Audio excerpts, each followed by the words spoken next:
Hello, class. This is Dr. Amankuna again. This is the video for section 2.1.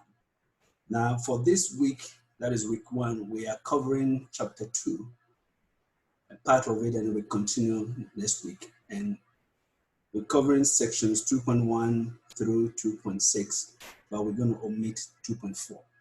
Now, chapter 2 talks about limits and derivatives, okay?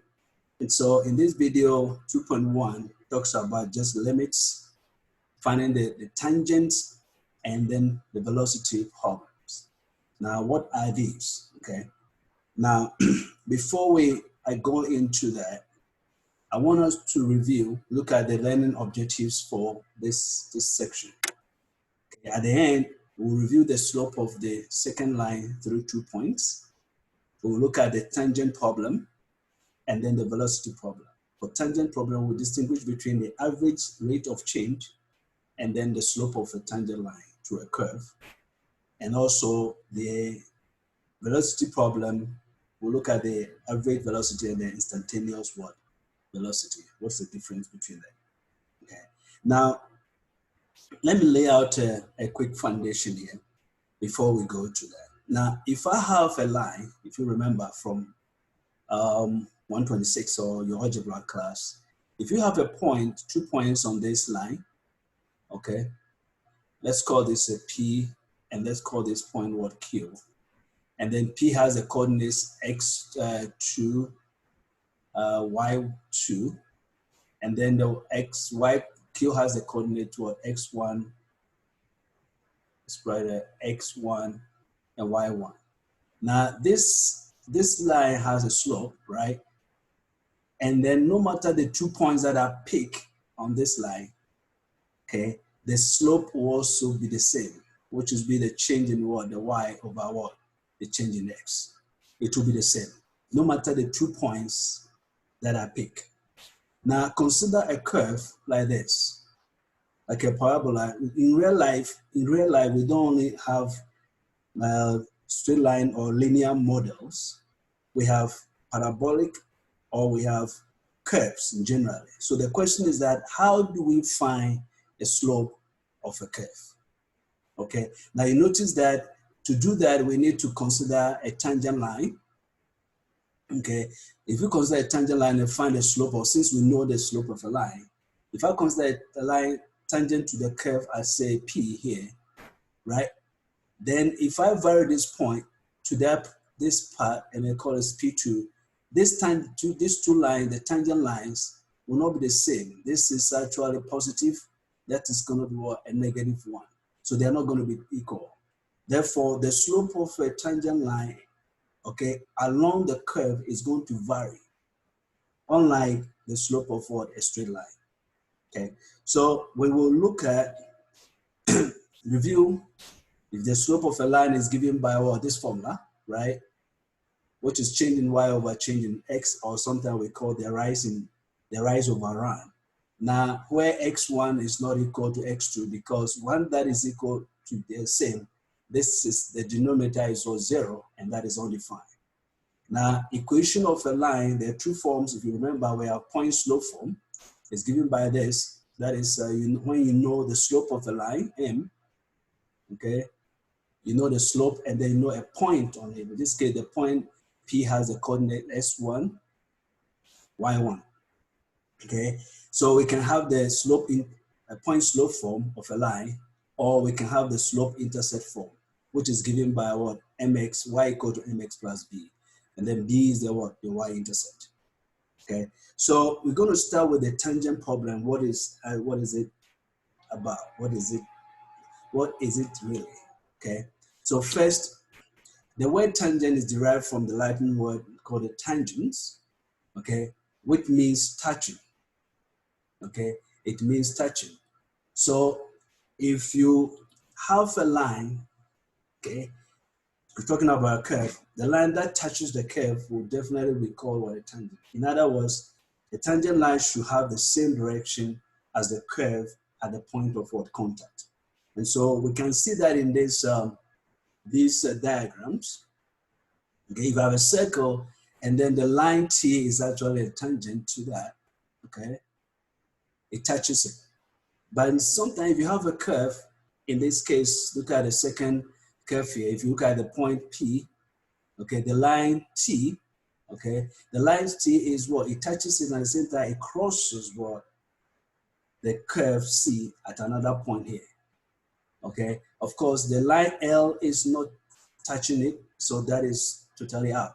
And so if you look at the definition, we say that tangent is a line that intersects the circle once and only what? Only once. So by this definition, things become complicated, okay, as we consider a curve like in figure B. Therefore, how are we going to approach it? We're going to try to estimate it where we consider what? Limits. So that is how limits are born in calculus. Okay, remember our goal is to find the slope of a tangent. So when it comes to derivatives or differentiation, the goal is to find the slope of a tangent. And when you're talking about slope, it's a rate, okay? It's a rate. So if you have a straight line, you find the slope is a rate. That is why it's a rise over run. And therefore, if you are considering a curve, we are finding the slope of a tangent to the curve at the point. We actually find the rate at which things are changing along the curve. Okay, so this is how calculus or differentiation or derivatives are all about. Finding the slope of a curve at a point. In other words, the rate of change. Okay, so we want to look at the rate of change and tangents to curve. By the way, this definition is not in the book, so I want you to pay attention because I think this is much helpful and it relates to Math 126 or the pre-calc 1 class that you took. Okay, so here is a diagram. Okay, we have a curve, which is what? F of x, and that's a blue one. And then we have 2 points on it. We have P and then Q. P and Q on this point.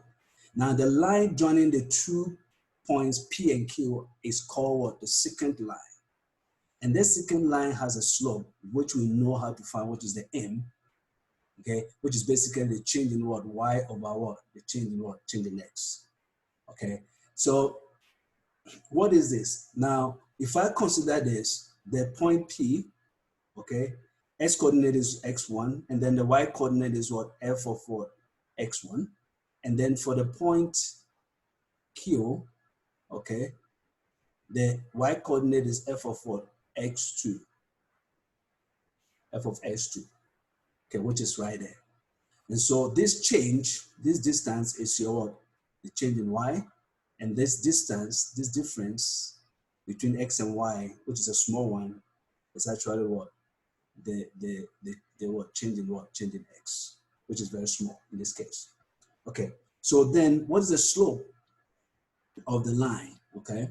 If I want to find this, okay, the change in Y over change in X. So in this case, for the point, this is my Y2, that is X2. Now this is your Y1, Y1. And so from the slope of a line, we know that is Y2 minus what? Y1 over X2 minus X1. Now, if we find a change of that, this is going to be F of what?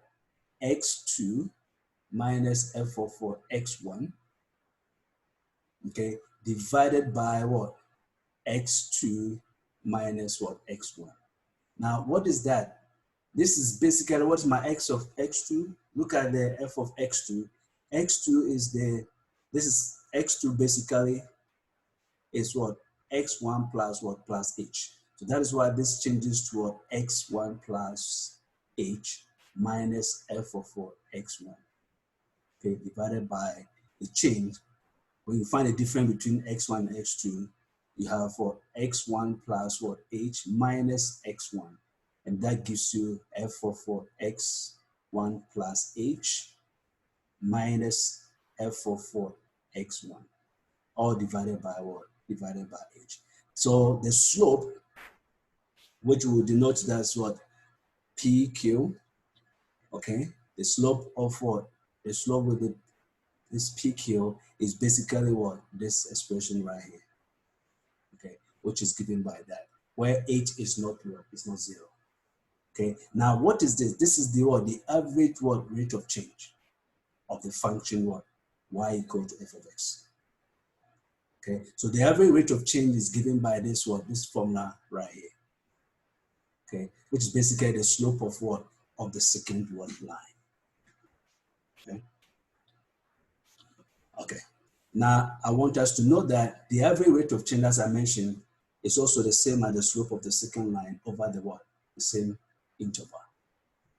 Okay. So then, what is happening? Let's go back to this this diagram here. What is happening is this: if we try to put in an animation and then move this point Q along the curve so that it gets closer and closer to P.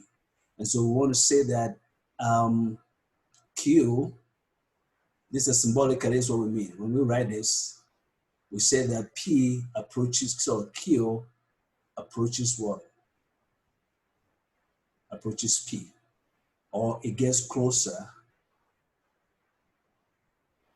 to what? Closer to P.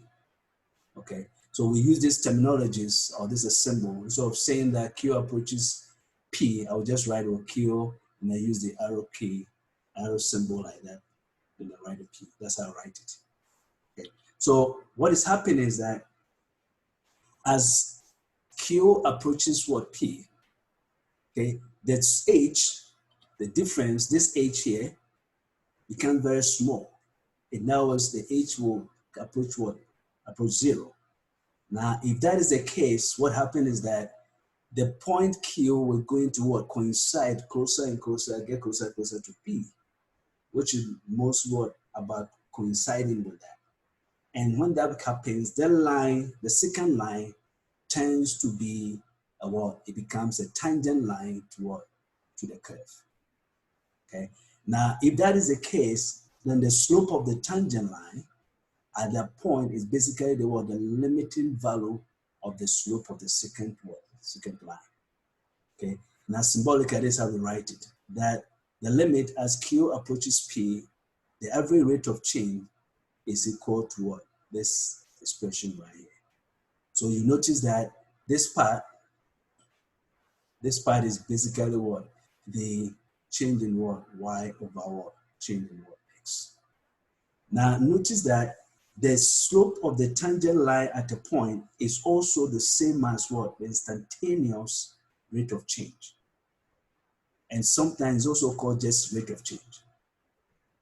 Okay, and then the slope or is also the slope of the curve.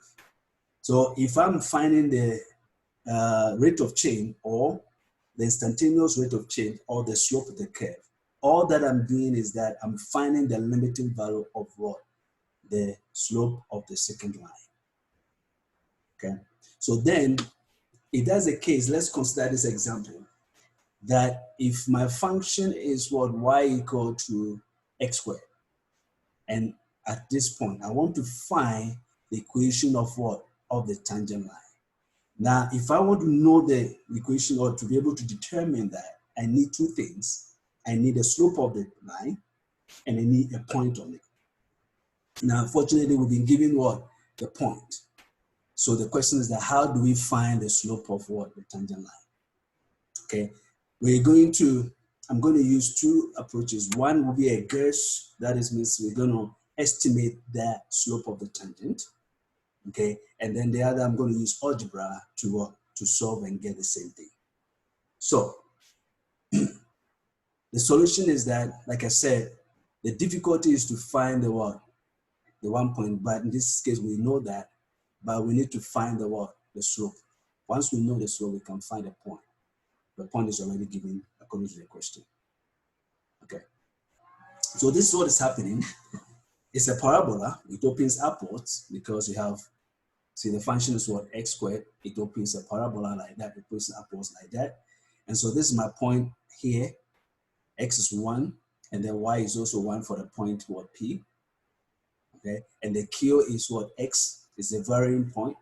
Okay. So the slope of that is basically what? This expression here is actually f of what? X2 minus f of what? X1 divided by x2 minus x1. Now, my x2, this is my x1, is 1 here. My x2 is this x, okay, that's my x2. And this is my y, that's a f of x2. Okay, so if I substitute that, then that is just basically what? X squared minus y1, which is this, is 1. Then over x2, which is x minus 1. And so the slope of the second line, the slope of the second line is actually this expression. So assuming that we pick a values for a point, specific value point for Q, this is how we're going to evaluate that. Okay, so we choose x is not equal to 1, okay, so that Q is not equal to P. So this gives us that expression. Now, if we consider this point, 1.5 and 2.25, so it means that if I substitute that, okay, f of x2 is that, so that gives me this expression, and then when you evaluate, the slope of the second line is actually what? 2.5. But this doesn't give us the slope of the tangent. Remember, the slope of the tangent is what? The approaching value of what? The slope of the second line. So we're going to use a table to guess the value of the slope of the tangent line. Okay, so first, let's consider this table. Okay, when x is equal to, we pick x equal to 2, for example. If x is equal to 2, when we substitute that into the expression, okay, you have x squared minus 1 over x minus what?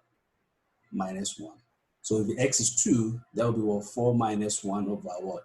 Over 1. And that's why we have 3. Okay, so if you do this for values which is less than 2, okay, but it getting closer to 1, all right? So we have, for 1.5, we get 2.5. For 1.1, we get what? 2.1. For 1.01, we get 2.01. Now for 1.001, we get 2.0002. If I pick another one, 0.0001, then this will be what? 2.0001. So what is happening? This value is getting closer, is smaller and getting closer to a certain value, which is what? Which is 1. So in other words, the closer the Q gets to what? The P approaches what? X is to what? As X is getting closer and closer to 1, as we can see, the X values, okay, it appears that the table gives me what? 2. Okay, what does that mean? Okay, that is for one side of it. Okay, that's for one side of it. See, if I have X, if I'm considering what? X approaching, we're going to write this as this. X approaches 1 from what? Right. So we pick values greater than 1. And then we also consider X approaches, let me erase that part so that you can see what I mean. Yes. Let me erase this one. Okay. So if you have, okay, if you have X is what? Is approaching 1 from the left. That means we are picking values less than 1. So it's approaching, just like have a number line like this. Okay, and here is 1. And then you're approaching it from the right, from the left, and then from the right. So from the right, we write it as what? 1 to the plus, and then this is 1 to the raised to what? Minus. 1 is from the left. And then when you pick x is 0, you get 1. The slope of the second line is 1. And then as you get closer, 0.99 is what? 1.999. If I have 0.9999, then this will be 1.9999, which is approximately what? Approximately 2. Okay, so what can we say about the what? The slope of the tangent what? The tangent line. Okay, the slope of the tangent line. The limiting value of the slope of the second line is approaching what? Is approaching 2. Okay, so what we'll say is that the limit symbolically, the limit x what is approaching what? 1 of the slope of the what? The tangent line, sorry, the second line, which is the same as this. X is approaching 1 of the slope as PQ. The second line is actually equal to what? 2. And this is the slope of what? The tangent line as a slope of tangent line. Okay. So now when we go here, all that I wrote there is basically what I've expressed here. So the slope of the tangent line is what? 2. And then we have a point on it. Okay. The point is what? 1, 1. So that we can find the slope of what? The equation of the line. Since we know the slope and the point on it. So we are using the y1 equal to m x minus x1. Okay. Then this gives me y minus what? 1 is equal to slope as 2 x minus what? 1. Now when you simplify this, you get what? Y equal to 2x minus 1. So this is in the slope-intercept form, and that is what the point slope what? Point slope form. So with this, we're able to find the equation of what? Of the line. Okay. Now I'm going to do this using what? Algebra. Okay. I'm going to do this using what? Using algebra. And we're going to, if you remember, this is difference quotient formula from 126 or pre-algebra calculus class. This is called a difference. Okay. Different quotient.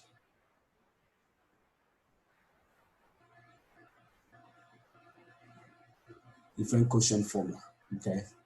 So my y is this, x squared. In other words, my f of x.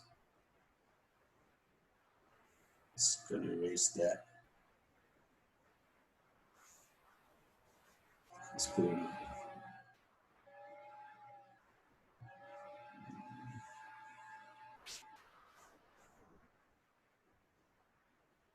Okay.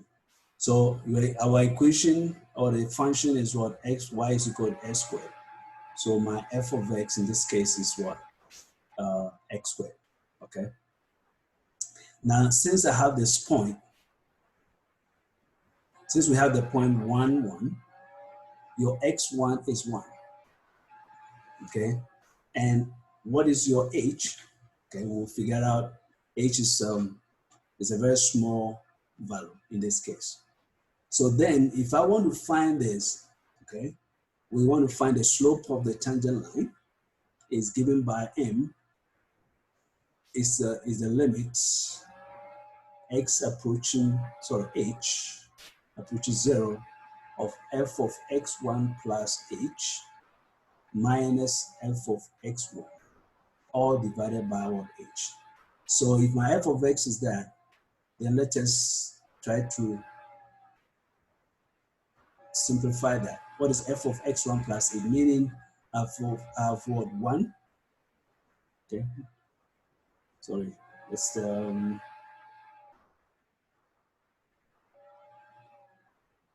okay. We have what? 1 plus h all squared minus f of what? F of 1 divided by h.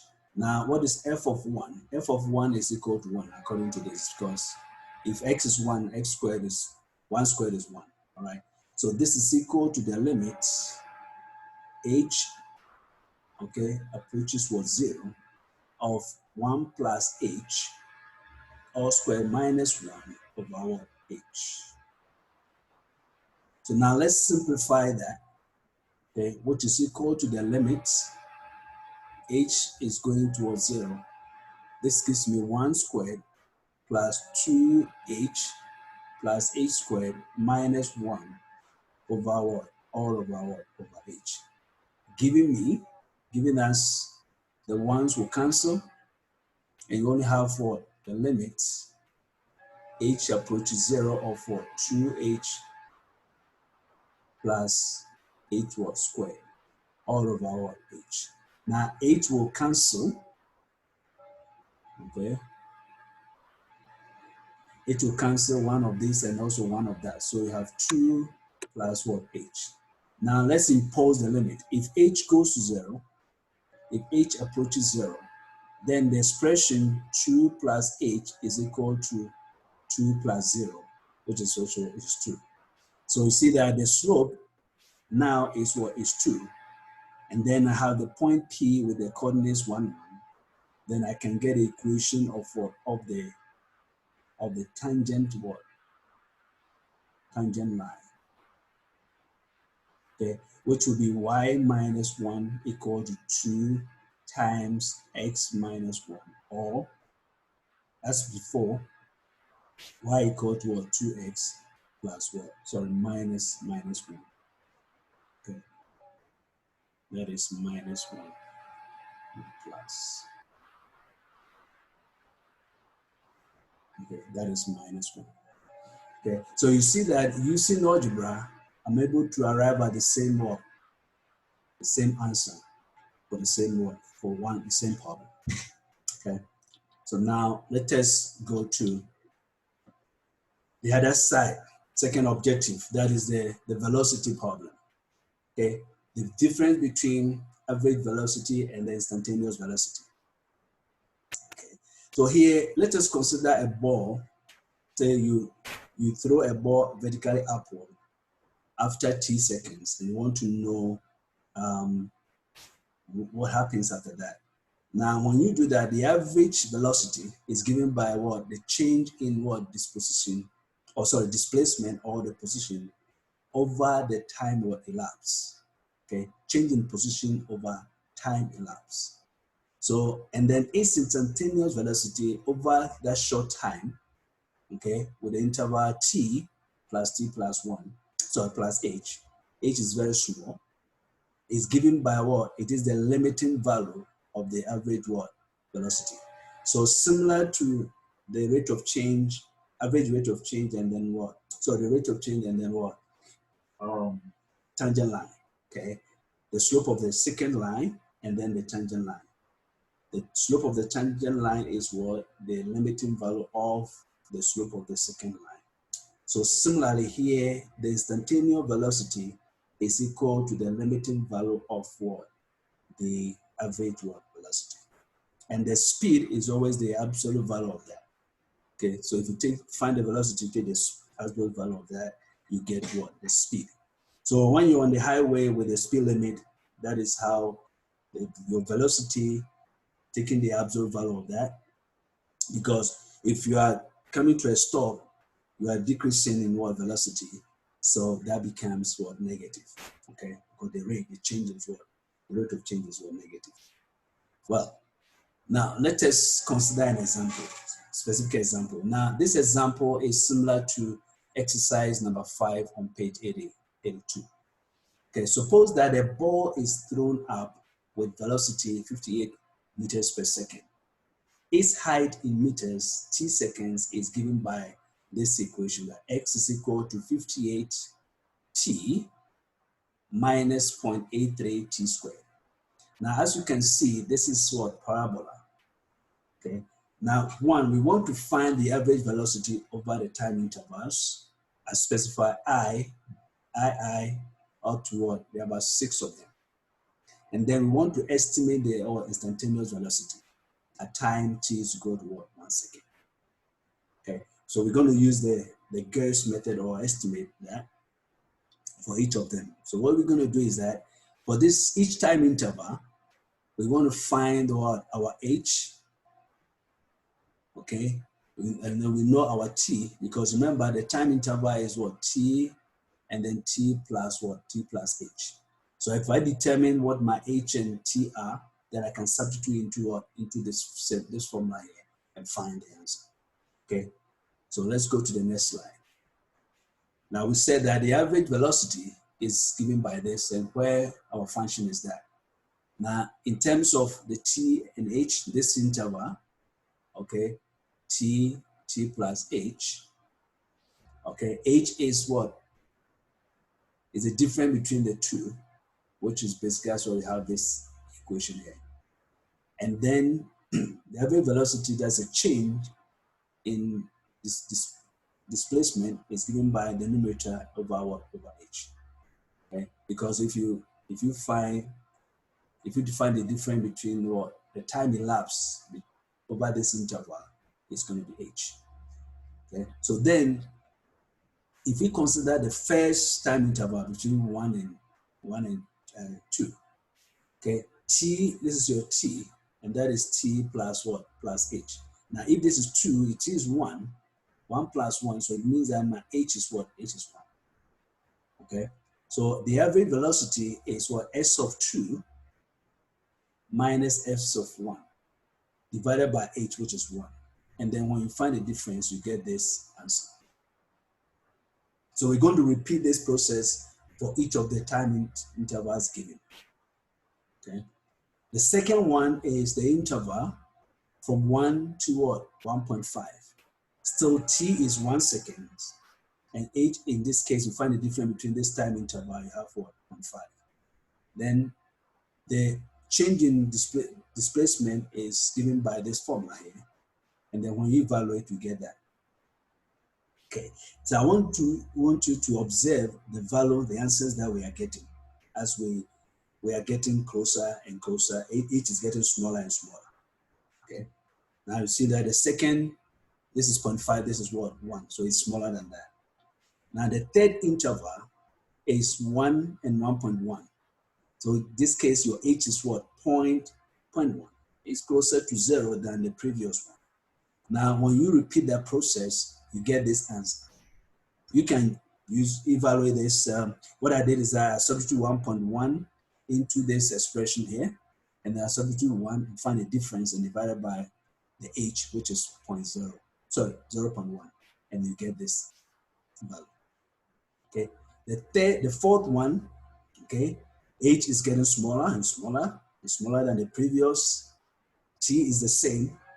Then the average velocity in this case is given by this answer, 56.3317. Now, if you are picking h getting closer and closer to 0, it's getting smaller and smaller. Look at it. This value is what? 56.3391. Now compare this to the last three. You see that 56.2757, 56.3317, 56.33917. Okay, if we go to the next one, when h is 0.0001, it is 56.339917. Okay, so as h is getting closer and smaller, the value of the average velocity is approaching what? 56.34 to 2 decimal places. Okay, so we have found that's part A. This is part A, which we have found that this is the values that it gives us. Then, if we put all this summarized in the table to solve the part B, which is the approaching value of what? The average velocity when h gets smaller, get closer towards 0. Okay, so what we have here is that I just pick the same time interval for the first one, the second, the third, up to what? The sixth one. Okay, when h values, remember, was 1.5, 0.01, 0.001, and I put these values, the answers that we got from part B, part A. Okay, so we can say that as this gets smaller and smaller, okay, as h is approaching 0, getting smaller and smaller, this value will be what? 56.34 to 2 decimal places, that is meters per what? Per second. Okay, so then if we write it on formally, if you define this, then you say that the instantaneous velocity when time is what? 1 second. Okay, as we are this, you throw it up as this ball is going up and coming down. When time is what? At any time t, okay, when t is equal to 1 second, this velocity is going to read. If you have a speedometer, your speedometer is going to read that value. Okay, so that's what we mean by what? Instantaneous velocity. V in this case will be equal to 56.34 meters per second. Okay, now remember, your discussion question is that what is the practical interpretation of instantaneous velocity? And I could see that most of you have started, nice post, and I really like it. I'll look at it and give a comment. So this is the end of what? 2.1, video. Thank you.